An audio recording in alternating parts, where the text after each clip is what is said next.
चलिए आगे बढ़ते हैं हमारे आज के दिन के इस पहले वीडियो की तरफ। बात करेंगे मार्केट के कुछ ऐसे 5 शेयर्स के बारे में जो स्मॉल कैप कैटेगरी के आपको नजर आएंगे, लेकिन इन शेयर्स में हो रही है काफ़ी बड़ी गिरावट। इसके पीछे के कुछ रीजंस भी देखेंगे और इन कंपनियों के कुछ पॉजिटिव और कुछ नेगेटिव पॉइंट्स को भी यहाँ पर हम शॉर्ट में देखने का अटेम्प्ट करेंगे। तो पहला स्टॉक आपके सामने आपको नजर आएगा CE info system limited. Map my India नाम से इस कंपनी को आप जानते होंगे। अब 920 के आसपास चल रहा है। 3% की गिरावट इसकी पिछला ट्रेडिंग डे में आपको देखने को मिल चुकी है। इसका अगर आप लॉन्ग टर्म का पैटर्न ओपन करोगे और इसका जो हाईएस्ट लेवल है वहाँ से एक नंबर यहाँ पर देखने की कोशिश करोगे तो आप देख सकते हो अराउंड 63% की गिरावट इसमें होते हुए आपको नजर आएगी। अब देखिए, जहाँ तक बात करें सीई इन्फो सिस्टम मतलब मैप माई इंडिया, इस कंपनी का जो गिरावट आ रहा है, जिस स्टॉक में जो गिरावट आ रही है उसके पीछे कुछ रीजंस आपको देखने को मिलेंगे। सबसे पहले हाई वैल्यूएशन अर्लियर, मतलब पहले इस कंपनी का जो स्टॉक था उसका वैल्यूएशन काफ़ी ज़्यादा था, इसके वजह से करेक्शन आता हुआ हमको देखने को मिला।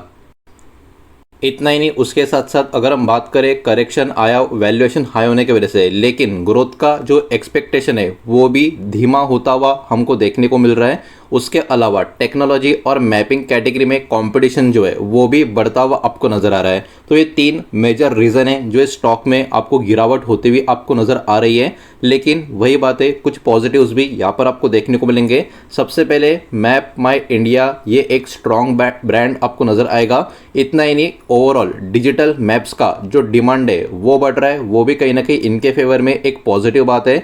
गवर्नमेंट एंड एंटरप्राइजेस के साथ पार्टनरशिप होता हुआ आपको नजर आएगा। तो ये कुछ पॉजिटिव बात भी इस कंपनी के बारे में आपको देखने को मिलेंगे, और जहां पर पॉजिटिव है वहां पर नेगेटिव भी कुछ ना कुछ होगा। तो यहाँ पर आप देख सकते हो इतना अच्छा करेक्शन आने के बाद भी अभी भी जो वैल्यूएशन है वो एक्सपेंसिव देखने को मिल रहा है। रेवेन्यू का जो ग्रोथ है लेकिन उसमें इनकंसिस्टेंसी नजर आ रही है। और अभी के टाइम पे सबसे बड़ा इशू जो है वो है कंपटीशन रिस्क का। तो ये भी कुछ चीज़ें यहाँ पर आपको ध्यान देनी होगी। बढ़ते आगे अब दूसरे स्टॉक की तरफ। दूसरा स्टॉक है नियोजन सॉफ्टवेयर टेक्नोलॉजी लिमिटेड। 463 के आसपास की क्लोजिंग है। 3% की गिरावट आपको नजर आएगी। ये सारे के सारे स्टॉक जो है स्मॉल कैप कैटेगरी के स्टॉक आपको देखने को मिलेंगे। इसका अगर मैं लॉन्ग टर्म का चार्ट पैटर्न ओपन करूँ तो आप देख सकते हो वॉलेटिलिटी तो इसके पैटर्न में ही क्लियरली हमको नजर आ रही है, लेकिन इसके हाईएस्ट लेवल से अब तक का मोमेंटम अगर आप देखोगे तो मोर देन 70% का गिरावट इस स्टॉक में यहाँ पर आपको नजर आ रहा है। तो बढ़ते आगे बात कर लेते हैं न्यूजन सॉफ्टवेयर टेक्नोलॉजी का जो स्टॉक में गिरावट हो रहा है उसके पीछे के कुछ रीजंस के बारे में, कुछ कारण के बारे में। तो सबसे पहला बड़ा कारण है आईटी सेक्टर में जो वीक सेंटीमेंट बहुत समय से बना हुआ है, वो एक बहुत बड़ा रीजन है। इतना ही नहीं, क्लाइंट के साथ जो डील्स है उसमें भी देरी यानी डिले होता हुआ हमको नजर आ रहा है। उसके अलावा स्ट्रॉन्ग रैली जो स्टॉक में हुई थी, जो हमने भी चार्ट में भी देखा, इतनी बड़ी रैली होने के बाद जो एक बड़ी प्रॉफिट टेकिंग किसी भी स्टॉक में आती है, प्रॉफिट बुकिंग आती है, वो भी एक रीजन यहाँ पर नजर आ रहा है। बिकॉज कभी कभी प्रॉफिट बुकिंग मार्केट कंडीशन के कारण पैनिक सेलिंग में भी कन्वर्ट होते हुए हमको देखने को मिलती है। उसके अलावा कुछ पॉजिटिव की बात करें तो देखिए, इस कंपनी के फेवर में एक बहुत बड़ी बात यह है कि इनके पास मजबूत ऑर्डर पाइपलाइन में आपको देखने को मिलेंगे। मतलब यहाँ पर बहुत सारे ऑर्डर इनके पास मौजूद होते हुए आपको नजर आएंगे।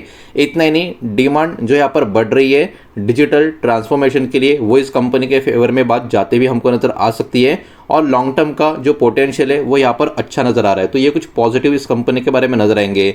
नेगेटिव्स की बात करें तो देखिए, इनका जो डिपेंडेंसी है ग्लोबल क्लाइंट्स के ऊपर बहुत ज़्यादा है।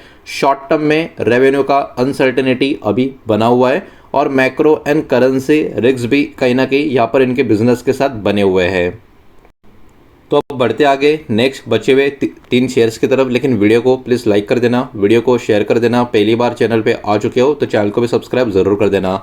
नेक्स्ट स्टॉक है ई क्लास सर्विसेज लिमिटेड। 1470 के आसपास की क्लोजिंग, 1% की गिरावट पिछला ट्रेडिंग डे में स्टॉक में हमको देखने को मिल चुकी थी। इसका अगर आप लॉन्ग टर्म का पैटर्न देखोगे तो इस स्टॉक में भी काफ़ी अच्छी खासी गिरावट हायर लेवल से आपको नजर आएगी। 5 साल के पैटर्न के ऊपर यहाँ पर हम देखने की कोशिश करेंगे तो यहाँ पर अगर आप देख सकते हो अराउंड 40% की गिरावट यहाँ पर आपको देखने को मिल रही है। ये गूगल चार्ट आपको नजर आ रहा है, ठीक है। गूगल चार्ट के ऊपर हाई और लो, स्विंग हाई और स्विंग लो जो होता है वो दिखाई देता नहीं है। तो यहाँ पर ये जो अराउंड 39 to 40% की गिरावट है, ये कैंडल पैटर्न के ऊपर आप जाके देखोगे तो मोर देन 40% की गिरावट आपको यहाँ पर देखने को मिलेगी। लेकिन गूगल चार्ट के ऊपर क्योंकि swing high and low count नहीं होता, इसलिए अभी क्लोजिंग बेसिस के ऊपर यहाँ पर 40% की गिरावट नजर आ रही है। लेकिन ओवरऑल ये भी स्टॉक बाकी स्टॉक की तरह अपने हायर लेवल से काफ़ी अच्छी खासी बड़ी गिरावट दिखाता हुआ हमको नज़र आ रहा है।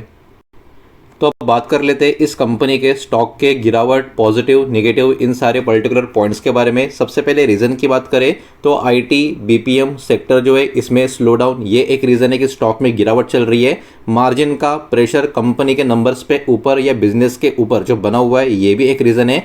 और क्लाइंट्स के ऊपर का जो स्पेंडिंग है वो कहीं ना कहीं यहाँ पर कॉशियसली होता हुआ जो नज़र आ रहा है, ये भी कहीं ना कहीं एक रीज़न यहाँ पर गिरावट का निकल कर सामने आ रहा है। उसके अलावा कुछ पॉजिटिव्स की बात करें तो इस कंपनी का जो कैश रिजर्व है वो काफ़ी मजबूत आपको नज़र आएगा। हाई मार्जिन बिजनेस इनका आपको देखने को मिलेगा और लॉन्ग टर्म का जो आउटसोर्सिंग का डिमांड है वो काफ़ी अच्छा खासा इस बिजनेस का जो बनता हुआ नज़र आता है वो इस कंपनी के अच्छे पॉजिटिव पॉइंट्स में आपको देखने को मिलेगा। जबकि नेगेटिव पॉइंट्स की बात करें, क्लाइंट का जो कॉन्सेंट्रेशन है उसका खतरा यहाँ पर बना रहेगा और जो ग्रोथ है करंटली धीमी होती हुई आपको नजर आएगी। और ओवरऑल सेक्टर का सेंटिमेंट्स अभी के टाइम पे जो कमज़ोर बना हुआ है वो कहीं ना कहीं एक नेगेटिव फैक्टर इस कंपनी के फेवर में जाता हुआ नजर आ रहा है। बढ़ते हैं नेक्स्ट स्टॉक की तरफ। नेक्स्ट स्टॉक है सेंजन इंटरनेशनल लिमिटेड। 421 के आसपास की क्लोजिंग, 1.5% के करीब की गिरावट प्रीवियस ट्रेडिंग डे में स्टॉक पे हमको देखने को मिल रही है। इसका अगर आप लॉन्ग टर्म का पैटर्न देखोगे इसमें भी एक बड़ी गिरावट होती हुई आपको नजर आएगी। अगर हाई से यहाँ पर मैं काउंट करने की कोशिश करूँ तो मोर देन 50% की गिरावट इसमें भी हमको देखने को मिल रही है। तो अब चलिए बात कर लेते हैं इस स्टॉक के बारे में भी, गिरावट के कुछ रीजंस और कुछ पॉजिटिव एंड नेगेटिव। सबसे पहले रीजंस की बात करें गिरावट की तो देखिए फार्मा सेक्टर का करेक्शन, ये एक रीज़न है कि इस स्टॉक में भी करेक्शन आता हुआ हमको देखने को मिल रहा है। स्लो डाउन जो है अमेरिका का बायोटेक डिमांड में जो देखने को मिल रहा है वो भी एक रीज़न है कि इस कंपनी के करेक्शन मतलब स्टॉक में करेक्शन आ रहा है। बिकॉज जो बायोटेक का डिमांड अमेरिका में कम हो रहा है उससे कनेक्टेड इनका बिजनेस को भी उसका आप कह सकते हो इम्पैक्ट होता हुआ नजर आएगा। शॉर्ट टर्म का जो ग्रोथ है उसके ऊपर अभी कंसर्न बना हुआ है, तो ये भी एक रीज़न है कि स्टॉक में गिरावट हमको देखने को मिल रही है। आप कुछ पॉजिटिव एंड नेगेटिव की बात करें तो देखिए बायोकॉन की तरफ से इसको बैक किया गया है, तो बायोकॉन अपने आप में फार्मा का एक बड़ा नाम है, उसके तरफ से बैकिंग मिलना एक बहुत ही बड़ी बात है, तो ये इनके लिए एक पॉजिटिव बात है। उसके अलावा रिसर्च का जो आउटसोर्सिंग है वो यहाँ पर लगातार ग्रो हो रहा है और लॉन्ग टर्म का कॉन्ट्रैक्ट्स भी इनका काफ़ी अच्छा खासा है, तो ये इस कंपनी के कुछ पॉजिटिव पॉइंट्स है। अब नेगेटिव की बात करें तो देखिए इनका जो डिमांड है ज़्यादा करके ग्लोबल डिमांड के ऊपर आपको नजर आएगा। उसके मतलब ये इन शॉर्ट डिपेंडेंट है ग्लोबल डिमांड के ऊपर। ग्लोबल डिमांड हिल गई तो इनका बिजनेस भी हिलता हुआ नजर आएगा। नियर टर्म ग्रोथ जो है वो स्लो नजर आ रही है और इंडस्ट्री जहाँ पर ये काम कर रही है ये कॉम्पिटिटिव इंडस्ट्री आपको देखने को मिलेगी। तो अब चलिए आगे बढ़ते हैं बचा हुआ आखिरी शेयर के ऊपर जिसका नाम है IIFL फाइनेंस लिमिटेड। 419 के आसपास की क्लोजिंग, हल्की सी गिरावट प्रीवियस ट्रेडिंग डे में इस स्टॉक में हमको देखने को मिल चुकी है। इसका भी अगर आप लॉन्ग टर्म का पैटर्न देखोगे तो यहाँ पर भी एक अच्छी वाली गिरावट हमको नजर आ रही है और यहाँ पर भी गूगल चार्ट है तो इसमें स्विंग हाई और स्विंग लो काउंट नहीं होता, लेकिन फिर भी अगर आप देखोगे तो 35% की गिरावट आपको बता रहा है। लेकिन कैंडल पैटर्न के ऊपर जाकर आप देखोगे तो यही गिरावट आपको मोर देन 40% की नजर आएगी, बिकॉज गूगल पैटर्न के ऊपर swing high and swing low count नहीं होता। लेकिन एनीवे इस स्टॉक में भी हायर लेवल से बाकी सारे शेयर्स की तरह एक बड़ी गिरावट हमको देखने को मिल रही है।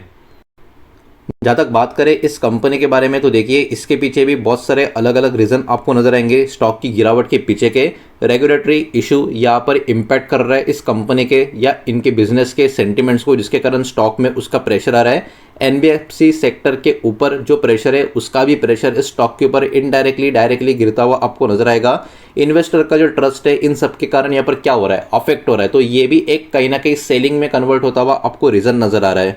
कुछ पॉजिटिव की बात करें इस कंपनी की तो देखिए इनका कस्टमर का जो बेस है वो काफ़ी बड़ा है, लार्ज है, और इनका जो लेंडिंग पोर्टफोलियो है उसमें भी काफ़ी बड़ा डाइवर्सिफिकेशन आपको नजर आएगा। रिकवरी पॉसिबल है अगर इशू यहाँ पर कंपनी रिजॉल्व करने में कामयाब हो पाती है तो। जहाँ तक बात करें पॉइंट्स की नेगेटिव वे में तो देखिए रेगुलेटरी का जो रिस्क है इस कंपनी का जो बिजनेस है उसके हिसाब से काफ़ी ज़्यादा है। उसके अलावा रेपुटेशन का कंसर्न भी अभी के टाइम पे बना हुआ है, बिकॉज इस कंपनी का जो रेपुटेशन है काफ़ी ऊपर की तरफ का है और ऐसी चीज़ें होने की वजह से रेपुटेशन कंसर्न्स भी निकल कर आते हैं। साथ ही साथ फंडिंग का भी चैलेंज अभी के टाइम पे यहाँ पर हमको नज़र आ सकता है या आ रहा है। तो दोस्तों यही सारा डेटा था जो इस वीडियो के माध्यम से मुझे आपके सामने प्रेजेंट करना था। लेकिन जो भी कंटेंट जो भी डेटा मैंने इस वीडियो के माध्यम से आपके सामने प्रेजेंट किया है वो सिर्फ और सिर्फ एजुकेशनल एंड इन्फॉर्मेशनल पर्पस के हिसाब से ही है।